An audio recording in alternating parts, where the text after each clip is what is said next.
तो देश के किसानों को आज प्रधानमंत्री ने दीपावली से पहले दो बड़ी सौगातें दी हैं। क्या कुछ इस योजनाओं के मायने हैं और कैसे इस योजनाओं का एक खाका खींचा गया है देश के अन्नदाताओं की समृद्धि को बढ़ाने के लिए।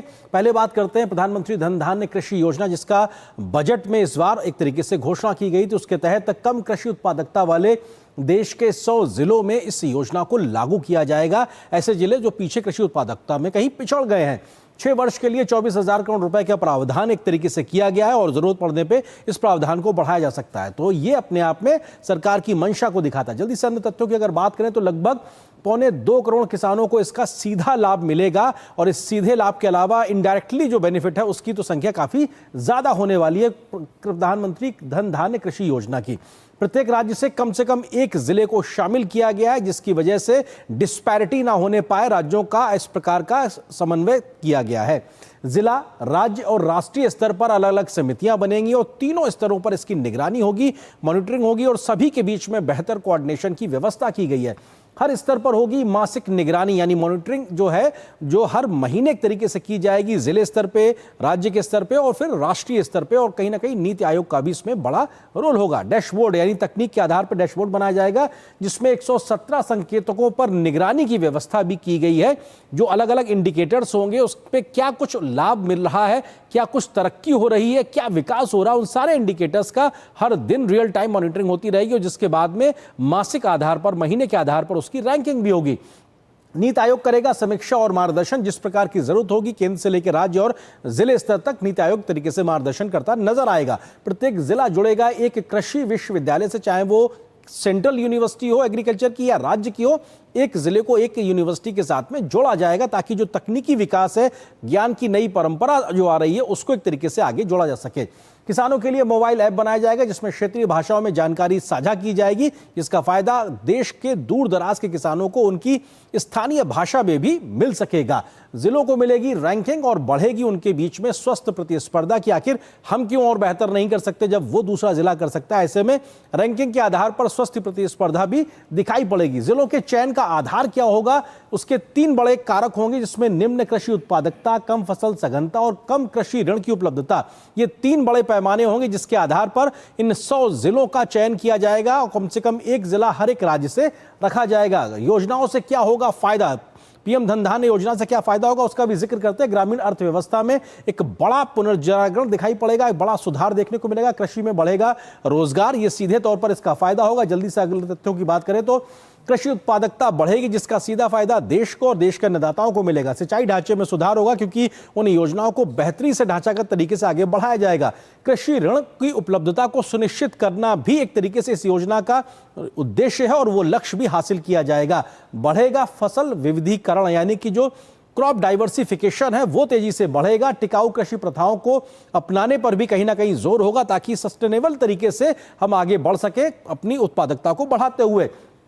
पंचायत और ब्लॉक के स्तर पर भी भंडारण की जो स्टोरेज की जो कैपेसिटी है उसको बढ़ाने पर भी सीधे तौर पे फोकस होगा ताकि जो नुकसान है उसको कम से कम किया जा सके, जो प्राकृतिक आपदाओं से कई बार अक्सर होता है फसल कटाई के बाद में।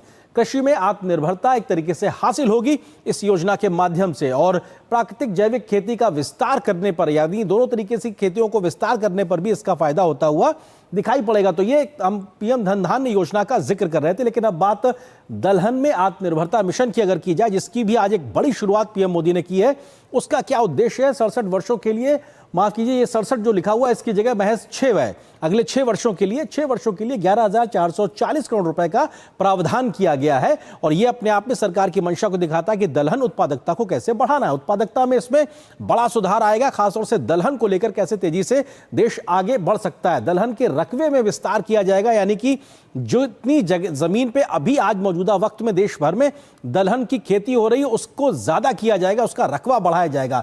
मूल्य श्रृंखला में बढ़ोतरी की जाएगी, जो तमाम प्रकार की जो चेन होती है उसमें भी कहीं ना कहीं एक तरीके से साइंटिफिक तरीके से आगे बढ़ा जाएगा। खरीद हो, भंडारण हो दलहन का और या प्रसंस्करण हो, इस पूरी प्रक्रिया को, जो पूरी चेन है, इसको मजबूत करने पे आगे बढ़ा जाएगा और इसके व्यवहारिक जमीनी पहलुओं पर विशेष ध्यान दिया जाएगा। जलवायु प्रतिरोधी उन्नत बीज उपलब्ध कराकर देश भर के किसानों को प्रोत्साहित किया जाएगा ताकि वो दलहन की खेती में आगे बढ़े। 6 साल में 370 लाख हेक्टेयर कवरेज करने का लक्ष्य एक प्रकार से रखा गया है, जो मौजूदा कवरेज से काफी ज्यादा है। 416 जिलों में उत्पादन वृद्धि कार्यक्रम लागू किया जाएगा, जिसका फायदा देश के अधिकांश जिलों को मिलता हुआ दिखाई पड़ेगा। दलहन के तौर पर 100% तूर दाल, उड़द की दाल, मसूर की दाल, इनकी एमएसपी पे खरीद का प्रावधान भी इस पूरी योजना के तहत दिया गया कि अगर किसान इसको उपजाएंगे तो उसकी खरीद भी सरकार करने के लिए प्रतिबद्ध है। उत्पादन 350 लाख टन अगले 6 वर्ष में करने का लक्ष्य रखा गया है और यह महत्वाकांक्षी लक्ष्य हासिल भी हो सकता है, इसमें कोई बड़ी बात नहीं है।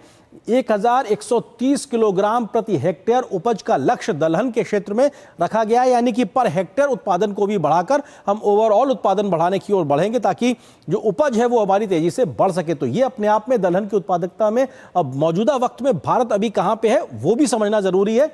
दलहन में सबसे बड़ा उत्पादक आज भारत है और सबसे बड़ा उपभोक्ता भी भारत है। भले ही हम सबसे बड़े उत्पादक हैं, लेकिन हमारी जरूरतें उससे भी ज्यादा, इसलिए हमको इंपोर्ट करना पड़ता है। 2015-16 में उत्पादन लगभग 16 मीट्रिक टन रहा था, लाख मीट्रिक टन रहा था, और 2022-23 में ये 26.0 लाख मीट्रिक टन रहा था। तो ये दालों के आयात में लगभग बीते समय में 15 से 20% की वृद्धि हुई, क्योंकि हमारी जरूरतें बढ़ रही हैं, हमको ज्यादा दाल इंपोर्ट करना पड़ रहा है। दालों का उत्पादन 242 लाख टन मौजूदा वक्त में है, लेकिन हमारी जरूरतें उससे भी ज्यादा है, इसलिए हमको इंपोर्ट करना पड़ता है। दलहन उत्पादकता में आई है लगभग 38% की वृद्धि। जो हमारा उत्पादन था बीते वर्षों में लगभग वो 38%, उसमें उत्पादन की वृद्धि हुई है। आयात पर निर्भरता 29% से घटकर लगभग 10.5% के आसपास आ गई है। ये हमारी बढ़ती उत्पादकता का ही एक प्रकार से असर है। तो अपने आप में इन दो योजनाओं से कैसे देश में कृषि का एक बड़ा खाका तैयार होगा और उस दिशा में ये दोनों योजनाएं बड़ी मददगार साबित होंगी।